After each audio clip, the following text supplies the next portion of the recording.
Iñaki Arruti ibiliko da mahai inguru hau dinamizatzen, bai, eta zer esan Iñaki Arrutiri buruz, urte luzez Lasarte Oriako Euskara Zerbitzuko arduraduna izan zala, 1988an hasi zen Lasarte Oriako Euskara Zerbitzuan lanean, eta Euskara biziberritzearen inguruko proiektu askotan parte hartu duela. Bai? Orduan, aurkezpen labur hau eginda utzita, sarrera emango diegu mesedez, pasa daitezela 3 eta denbora orain zuena da. Badaude hortikan prest? Bai, ezta? Aurrera. Txalo bat mesedez.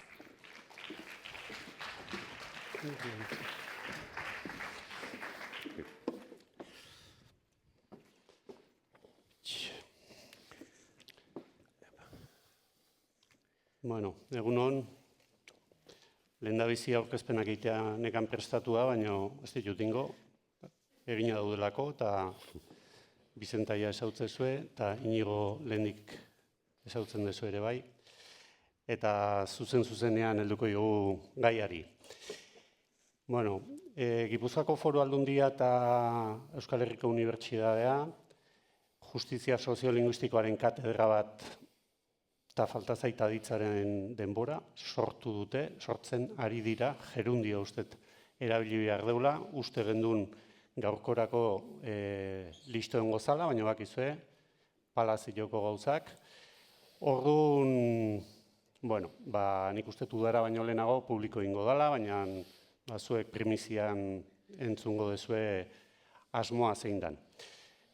Gaia kokatzeko, katedraren idea Aldundian sortu zen, Aldundiak berak daukan plan estrategikoaren inguruan. Plan estrategikoa ez euskerakoa, baizik eta orokorra, hor proiektu pilotoak eta egiteko aukera eman ziguten, eta izenburua ustet izan zula hizkuntza aldetik juridikoki segurua den Aldundi arduratsua edo horrelako izenburu bat jarri genion, eta bueltan, katedra hau sortzeko idea gendun. Eta oinarrian zeuden, nik esango nuke bi gauza. Bata, behar zehatz bat, igual zuek ere ukidezuena eta katedrarekin laguntza ematea nahiko genukena, eta da auzi bat jartzen zitzaigunean edo errekurtso bat gendunean, gehienetan, hizkuntza eskakizunen inguruan edo kontratazio publikoan ere bai, errekurtso horri aurrea nola egin, txeite dugu. Inigori deitu. Ja ematen duela esaldi zea bat, ez? Eta inigori deitu, baina gizona ez dugu zatu behar, ez? Xautu behar. Hoizan bat, eta orduan nola bate profesional falta gendun horri erantzun alizateko izan bat, baina gero baitare gure irakorketa izan zen gabezia historiko edo strukturalago bat zegoela atzean, ez? Alegia, zenbat profesional esautzaituzue hizkuntza zuzenbidean adituak dianak, ze produkzio teoriko, akademiko dago horren inguruan, tesiak, bekak, dana alakoak, ez dakit. Orduan, gabezi horretatik ere strukturalago dan horri bi buelta eman genion baita ere, eta, lehenan uste Garbiñek esan dula. Alegia, hementxe Donostiko aipatuko, baina beste dozein izan daike, Donostiko Euskal Herriko Unibertsitateko Zuzenbide Fakultatetik gradua bukatzen duen ikasle batek ze jakintza dauka hizkuntza zuzenbidearen gainean. Gure sospetxa da oso eskasa dela. Orduan lehenengo galdera Inigori ingo nioke. Ze hau, argazki hau, egin deten argazki hau horrela da, unibertsitate asko azkau inguruan, eta baina publikotik eta Euskal Herriko Unibertsitatetik hasita? Bat nator. Aurrena, hala ere, eskerrik asko udaltopi gonbidapenagatik, eta betiko moduan alako harrera gozua egiteagatik, eta dotoreak ez prestatzeagatik. Erabat konpartitzen dute, hausnarketa hori. Hizkuntza zuzenbidea eta gaur hortan gabiz, hizkuntza justizia nik uste dut baduela, ez? zentraltasun bat, ez? Zentraltasun nahi bada politiko bat edo gure herrigintzan ere zentraltasun handi bat, ez? Azken finean hizkuntzak herri bihurtzen gaitu, ez? Eta hortik jakinda bi hizkuntza ofizial dauzkagula, baina erabat modu desorekatuan, ez? Horri aurre egiteko, bidea jartzeko eta baita ere ezagutzeko, ez? Ze araubide daukagu, ze jurisprudentzia dago, non dauden kezkak, behar hori une honetan, ez da asetzen ari Euskal Herriko Unibertsitateetik, ez? Kezka hori ere gu bageneukan, eta bat egin gendun, ez? Aldundia zeukan kezka horrekin, eta alde hortatik, iruditzen zait gabezi bat betetzera badatorrela, ez? Nolabait ideia honek, hori utxune hori betetzera badatorrela, eta nolabait zentraltasun gehiago ematera, ez? Hizkuntza zuzenbideari eta hizkuntza justiziari, ez? Nolabait abiatuta, dana nolabait ezagutzen hau zuenok, badakizuten jurista apur bat heterodoxoa naizela, o ez dakit, ez? Zuzenbideak gauza bat esaten du, baina nolabait justiziak akaso beste bete behar batzuk eskatuko lituzke, ez? Edo beste jarrera batzuk. Azkar eta arin esanik, iruditzen zait, euskarari eta hizkuntza propioari zor zaiola lehentasuna, eta lehentasunezko guneak, ez? Bada hori egiterik gure nolabait arkitektura juridikoarekin, ideia da jakintzaren mugara eramatea, debatea, eta nolabait saiatzea, ez? Asmatzen ideia berritzaileak, eta gero makina gelatan zaudeten zue guztioi, laguntza aldera, ez? Aprobatori da ideia. Egun beste hitz batzukin esateko, katedrak ze helburu dazka, izenburua hala da, ez? Zer egin dezake katedra batek? Hau, justizia soziolinguistikoaren katedra izango da, Euskal Herriko Unibertsitatean, Gipuzkoako kampusean kokatu izango da, eta, helburua da nolabait hizkuntza justizian, sakontzea. Hizkuntza justizian, baina baita ere modu praktikoan, nolabait etor daitezken nolabait beharrak, asetxe aldera, ikuspegi juridikotik nola eman dakioke, euskararen normalizazioari, nolabait lehentasun hori edo normalizazioari babes aterki juridiko hori. Ze gabezi daukagu, identifikatu ze den aldatu beharrekoa, nola egin aurre, eta guzti hori, nolabait modu berritzailean aldela, laborategi modura, eta kanpoko ereduak ere aztertuta. Katedrari sarri zaizkion helburuak dira, formazioari lotuak, saiatuko gara, jardunaldiak, ikastaroak eta saiatuko gara, unibertsitatean bertan ematen, baita ere saiatuko gara graduan formazio hau ere eskaintzen, hizkuntza justizia edo hizkuntza zuzenbidea hori ezartzen baita ere graduan, eta formazioa ez, horrez gain, tesiak egiteko, gaiari buruzko tesiak egiteko laguntzak eskainiko dira, master bukaerako lanak ere egiteko zerak ere, sariak eta barrez. Nahi duguna da arrobia sendotu, arrobia sortu, arrobia sendotu, hori batetik, gero divulgazio mailan ere, nolabait, kolaborazio zuzenak, aholkularitza ere hortara hori beste adar bat izango litzateke, eta gero, Bizenta hemen dagoela aprobetxatuz, baita ere, nolabait, saretxe bat egitea, ez? Nolabait, gai hontan gabiltzanon artean, Valentziako Unibertsitatearekin, eta gero, New Brunswickeko Montonek badu beste katedra bat, ikustea, nolabait, jakintzaren mugak non dauden ezagutu, eta nolabait gero proposatu, ez? Proposatu, nolabait, argi dago eta seguru zuek guztiak kezka horrekin hurbildu zaretela gaur hona, arkitektura juridikoa erortzen ari zaigu, ez, momentu honetan. Beraz, gatozen horri heltzera, ez, gatozen arkitektura berri bat diseinatzera, eta ikusita ze dagoen, eta, ez, apur bat, baliagarria izan nahi du, ez? Baliagarria izan duen proiektu bat, ez? Irudikatu da. Vicenta, a casa vostra passa el mateix?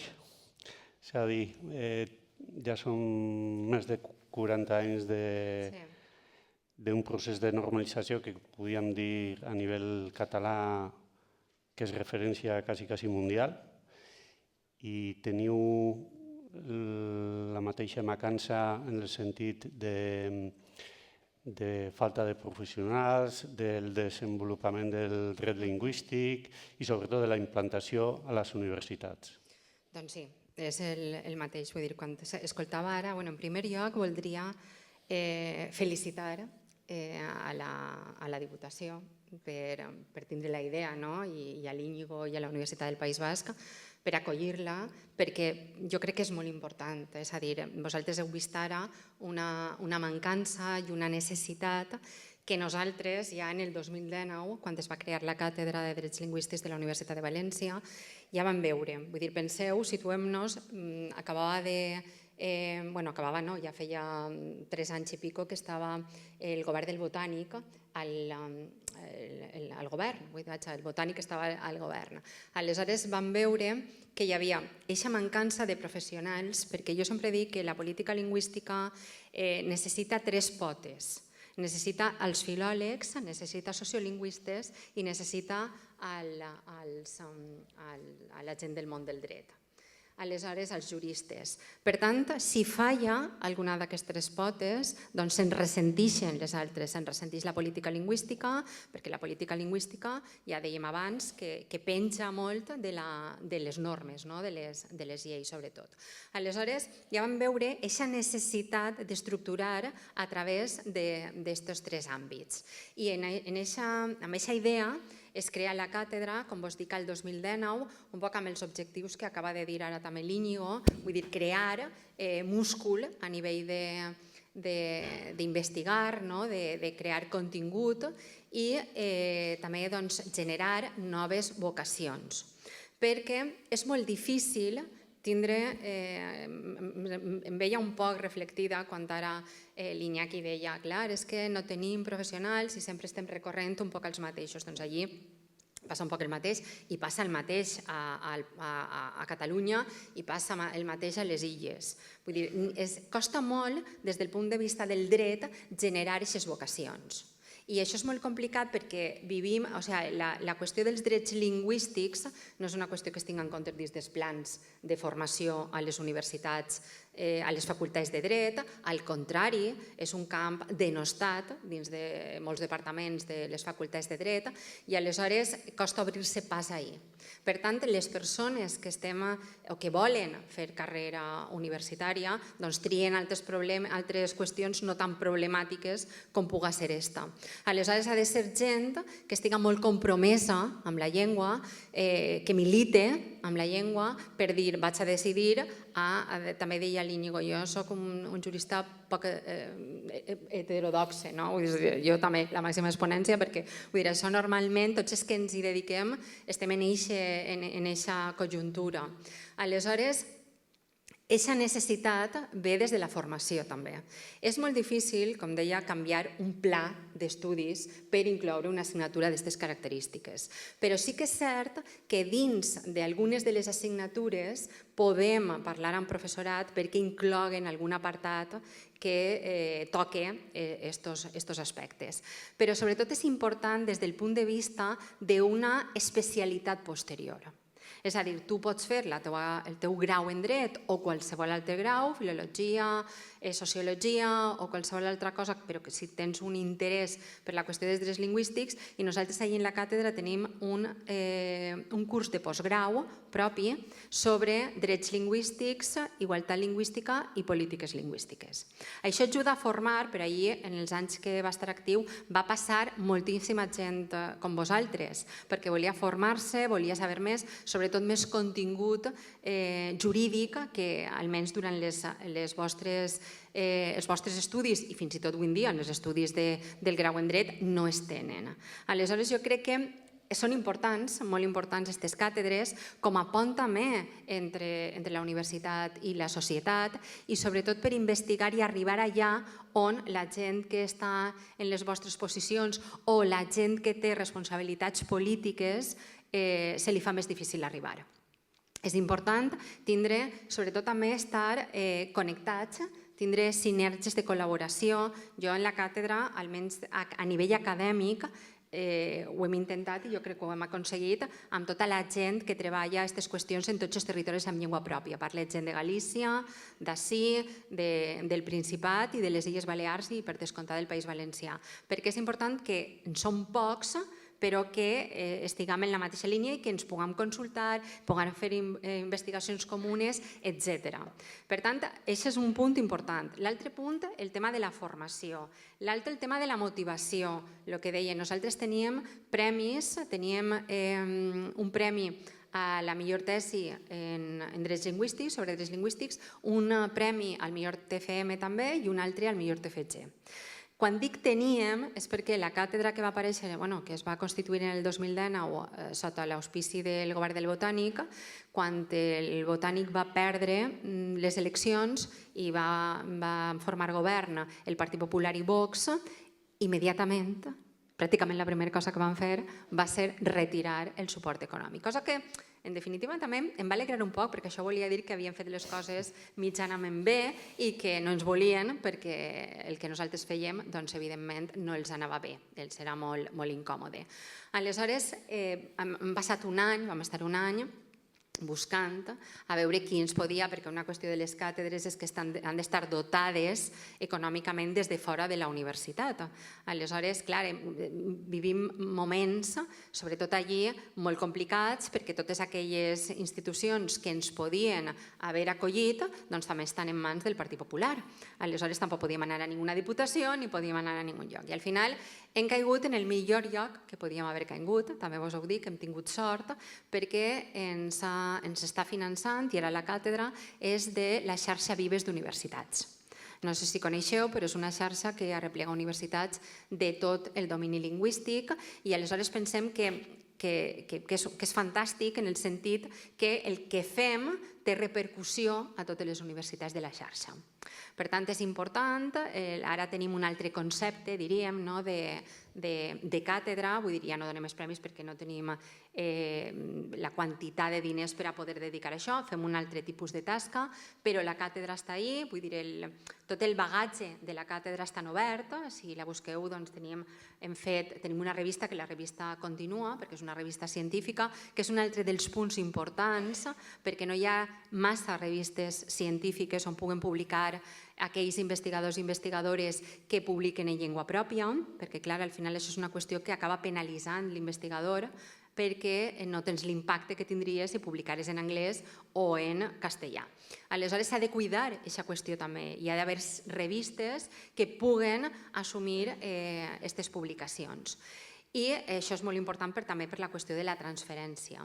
I tenim també una col·lecció de llibres curts de divulgació sobre temàtiques que en un moment donat són importants, doncs agafem l'investigador que està fent la investigació i fem unes publicacions curtes, directes, pràctiques, perquè en un moment donat qualsevol que tingui una necessitat concreta sobre aquesta temàtica pugui agafar i tingui ahí d'on agafar-se, vull dir, a nivell teòric i a nivell pràctic també. Després tenim el tema dels premis, hem fet moltíssimes jornades sobre temàtiques concretes, en cada moment allò que consideràvem que era important i res, i ara també ens dediquem a fer informes, vull dir, qüestions que ens ha demanat l'entitat que ens ha finançat, en un moment donat la Direcció General de Política Lingüística durant tot el temps i ara també la xarxa Vives. Pense que és molt important i per això vos dono l'enhorabona, vull dir, per la constitució de la càtedra i espero que això, espero no, estic segura que anem a col·laborar i pense que a més l'Íñigo és la persona perfecta, vull dir, per estar al capdavant de la càtedra, per la formació, pel coneixement, per la militància i per tot.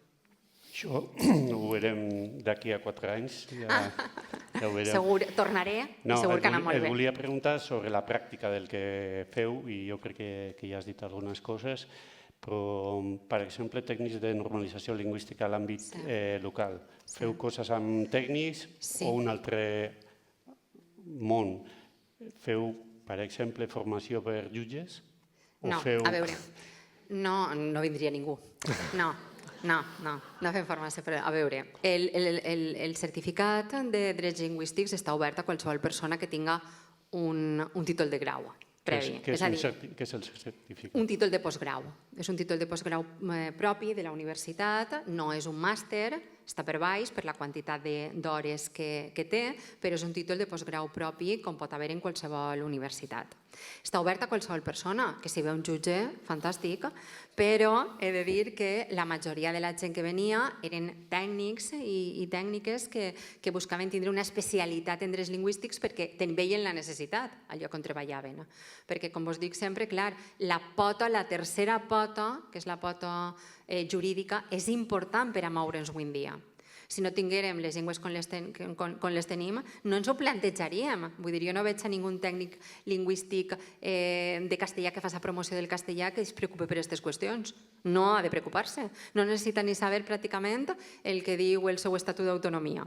En el nostre cas necessitem saber-ho, subratllar-ho, preguntar-ho i aprendre-ho de memòria. I necessitem estar al dia en tota la legislació que va eixint, perquè no és només la Constitució, l'Estatut o la llei de política lingüística que estiga, no són tota la legislació i normativa que hi ha al voltant d'això i que dia a dia ens la trobem damunt la taula. I aleshores, per a fer política lingüística necessitem conèixer, no vull dir l'enemic, però necessitem, ja m'enteneu, necessitem conèixer les regles del joc, diria jo. Les regles del joc. I ens ha faltat durant molt de temps conèixer les regles del joc. I hem anat amb molt bona voluntat, però guiant-nos un poc pel que sabíem, per un poc la nostra manera de veure les coses, però ens feia falta donar un pas més. I jo crec que donar el pas eixe més és tindre aquest assessorament puntual sobre qüestions directes que volem plantejar. Per no fer un pas en fals, sobretot, i perquè no ens presenten recursos, però més que res també perquè encertem la política lingüística que volem fer a la primera i no tinguem que estar anant i tornant sobre els nostres passos. Jo crec que és molt important això, per tant, la formació en aquest aspecte, que és la formació que nosaltres oferíem, això era un tipus de formació més reglada, però després també teníem totes les jornades que hem anat fent.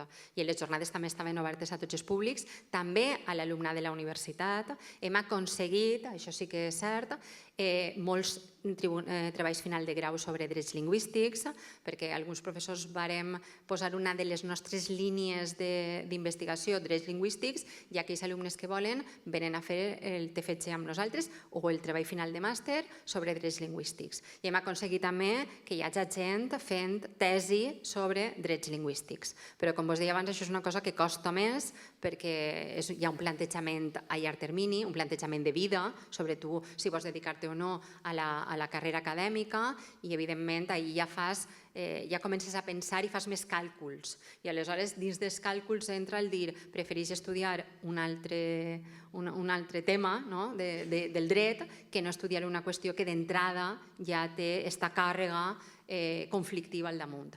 Però bé, sempre hi ha gent com nosaltres, com vosaltres, que tenim aquestes inquietuds, aquesta militància i que al final decidim, doncs mira, jo tiré per ahí perquè al cap i a la fi algú ho ha de fer, algú ha de publicar en euskera, algú ha de publicar en català, encara que això per a nosaltres no siga el millor, per el que vos dic de la qüestió de l'impacte. Però bé, estem treballant en això, estem treballant també amb la xarxa Vives ara en un informe que acabem d'entregar sobre les publicacions, sobre la transferència en llengua pròpia, veure com fem un semillero de revistes científiques que incloguen articles en llengua pròpia i com fem que això no siga un entrebanc per a poder publicar en llengua pròpia i sobretot que les institucions, les universitats han de garantir d'alguna manera que això pot tirar endavant. S'han de comprometre en que això siga possible i han de comprometre's també en el reglament d'usos lingüístics de les universitats. i fer que les llengües pròpies, la Universitat de València de fet ho és, la llengua pròpia de la Universitat de València és el valencià, i jo crec que això és molt important perquè ens dona la possibilitat, ens dona el marc per a poder actuar i per a poder fer tota aquesta sèrie d'activitats que vos comente. Molt bé. Tens algun consell pel nou director o alguna idea que no has pogut fer i que pots vendre una mica barat?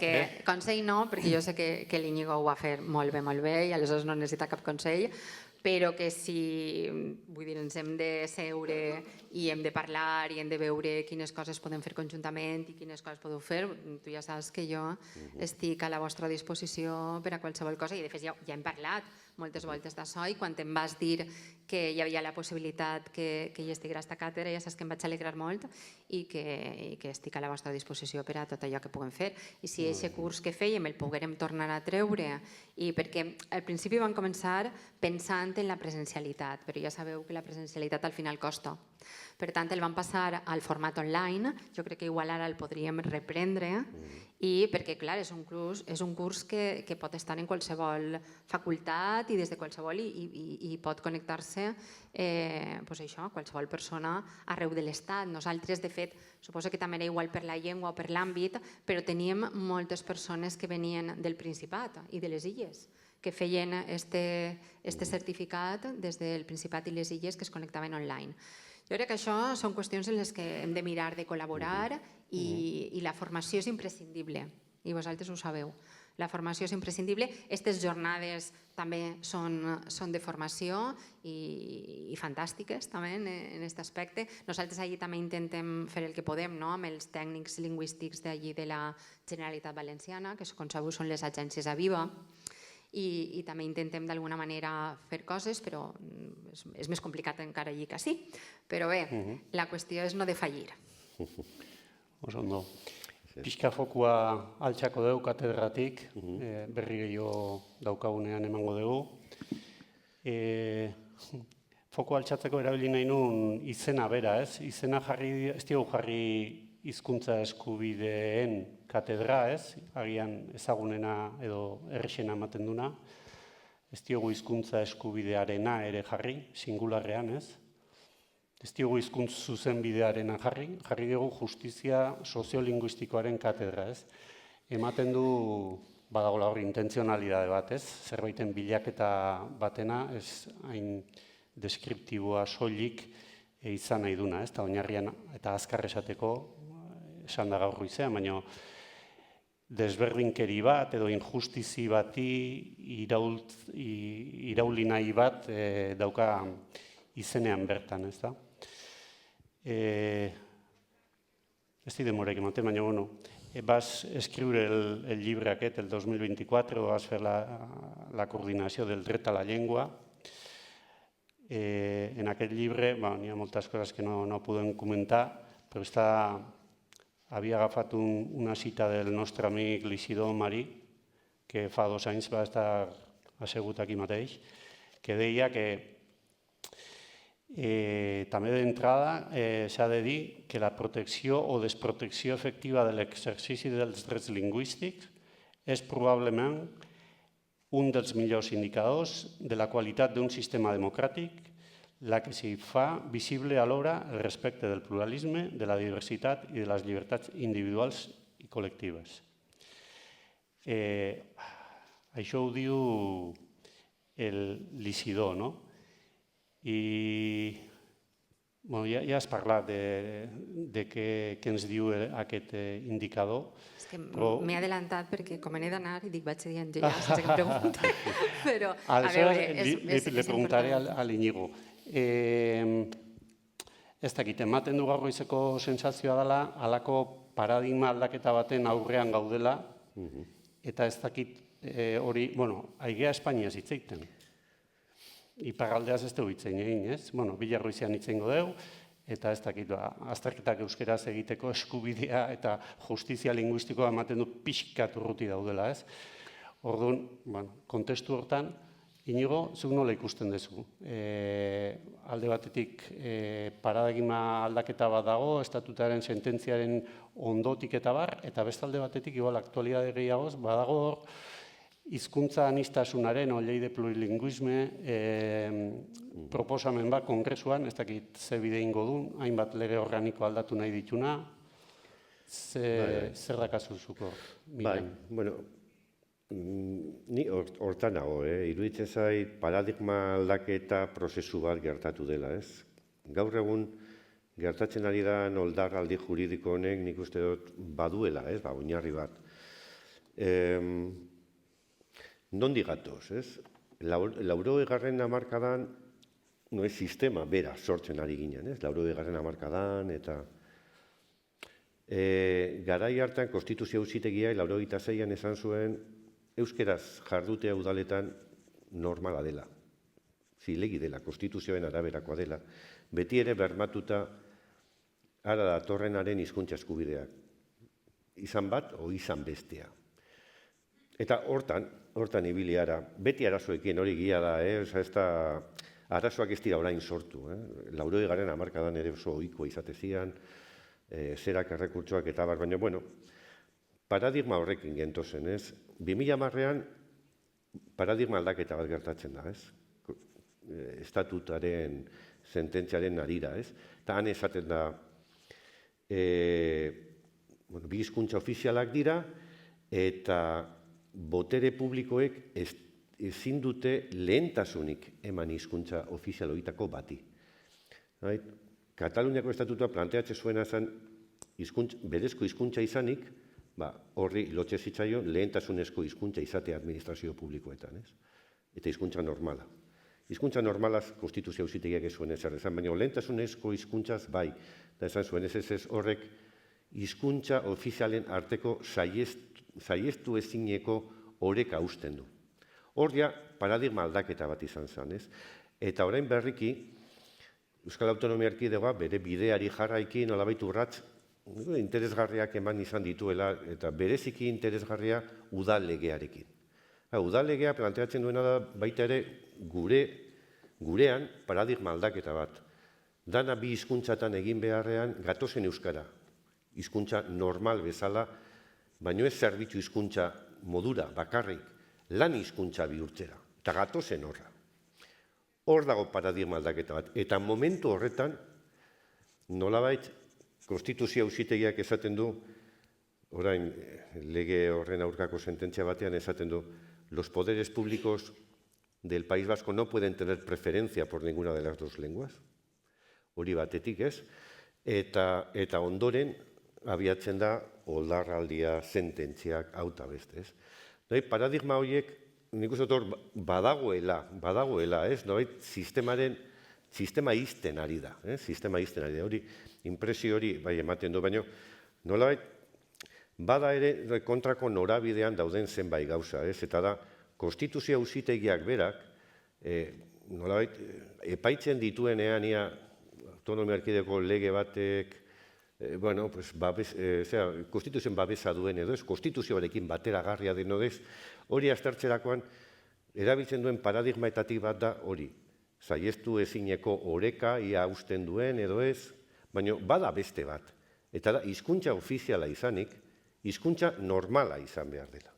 Uso normal de la lengua oficial. Lan hizkuntza, imaginatu lege batek gaztelerazko funtzionamentu normalari biderik ez liokela emango. Konstituzio auzitegiak esango luke argi eta garbi. Esto va en contra de la utilización normal. Toda lengua oficial es lengua de uso normal. Beraz, euskara ere bada.